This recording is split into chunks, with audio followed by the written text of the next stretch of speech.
Welcome to underkill.TV. I'm joined by Sean and Billy here from rock band Fozzy. Hi guys, it's good to see you back in Wales. Hello, it's good to be back. Good to be back. Hello everybody. Now, I think it was the last time I was saying earlier, I think it was 2005 you were back in Swansea. What can we expect from the show tonight? We expect madness, as in let the madness begin. Right. Well said. Madness. And you've got a new album out. Tell us a bit about that. Is it Chasing the Grail, is it? Chasing the Grail is the new record, and we will be playing Let the Madness Begin from Chasing the Grail. It's a really good record. I mean, I should let it speak for itself. Most of you listening to this have probably heard it. At least I hope you have. And it's just it's a step up from the last record. It's more of a concept record, even though it wasn't intended to be, from what I hear. But it's really good. I mean, what can I say? I played on it. It's great. And Billy as well, how long did the recording process take for this new album? Well, actually, it took Rich. What did it take him? How long? It was quite a few months. Took their time with it. Yeah, they a little under a year, I think. Yeah, they took their time with us. It was a little under a year. You know, they did it in Atlanta and Tampa and did a lot of it. You know, Rich did a lot of the guitars at his house. Some of them. And it bounced around from Tampa, Atlanta.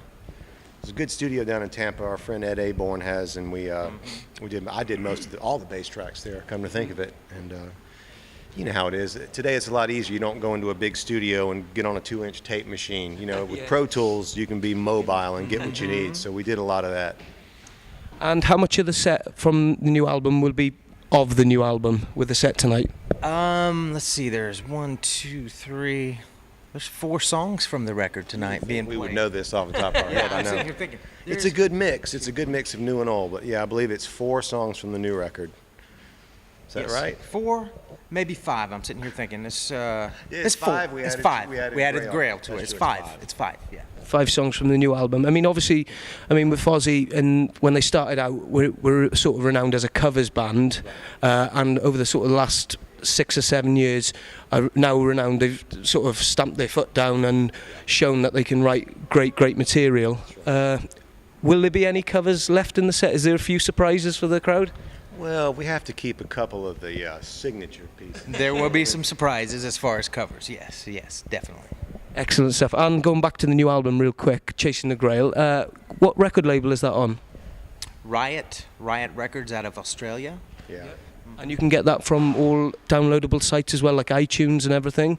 And you can order online at the website. So viewers at home that want to log on to the Fozzy website, just log on to it right here. Mm-hmm. I like that. It's pretty cool. Do with that. That's good. It's cool stuff. Technology, see? Yes. Good. So obviously, as you're saying now tonight, and going back to the set as well, how long a set is it? Is it about an hour and a half or something like that? Hour and a half, exactly. Hour and a half, maybe a little over, but pretty much an hour and a half. Yeah, trying to keep it, because curfews are important here. Yes. So. And what are the plans for Fozzy then? Is there summer festivals this year, or next year, in the summer? They are working heavily on that.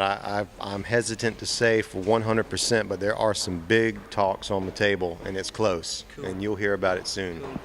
And we'll be going to Australia in December, and Canada also, so we're still got a few coming for this year in the winter time. Touring the world and elsewhere. And is it back to the States as well then? Yes. We're going back, God, when do we go back? I'm here for a month. Yeah. And then we go back, and we're only home for a few weeks, then we're off to Canada. We fly from Canada to Australia. That'll take us pretty much into mid-December. Yes. And then, of course, take off for Christmas and New Year's and start planning 2011. Wow, that's a pretty fast schedule. Yeah.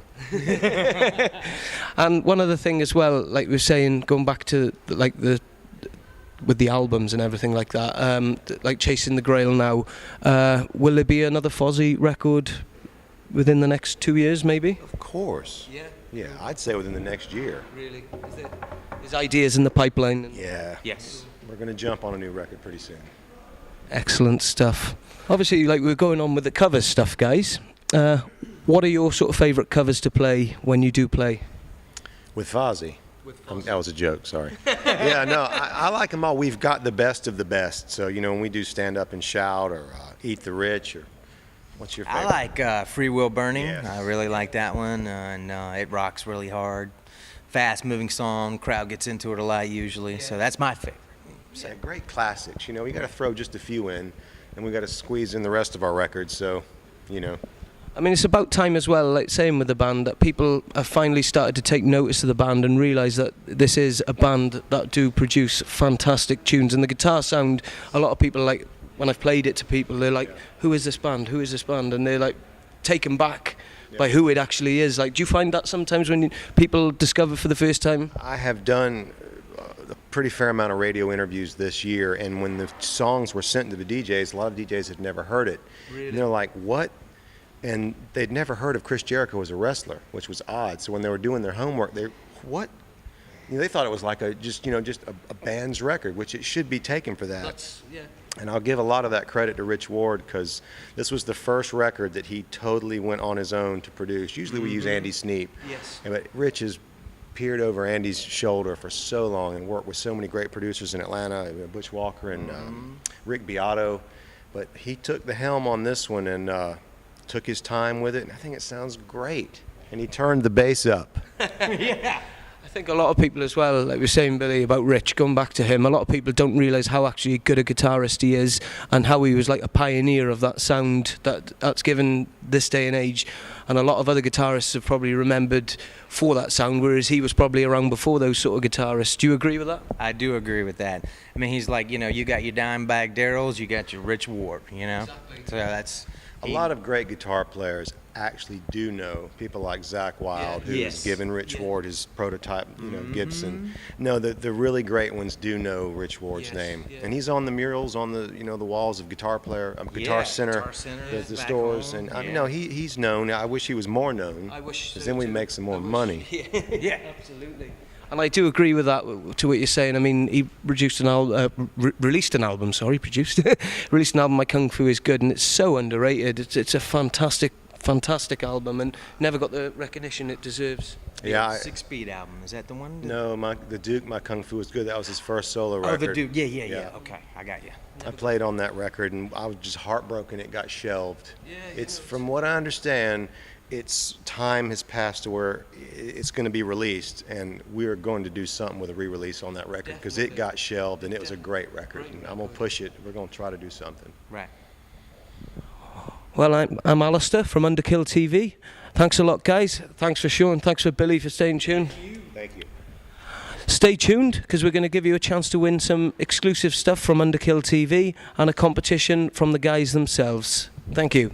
I can walk the needle's eye, I can pay the price, I can live after I die, I can roll the dice, I can fly where eagles nest, I can stand a foe, I can pass the hardest test, I can beat them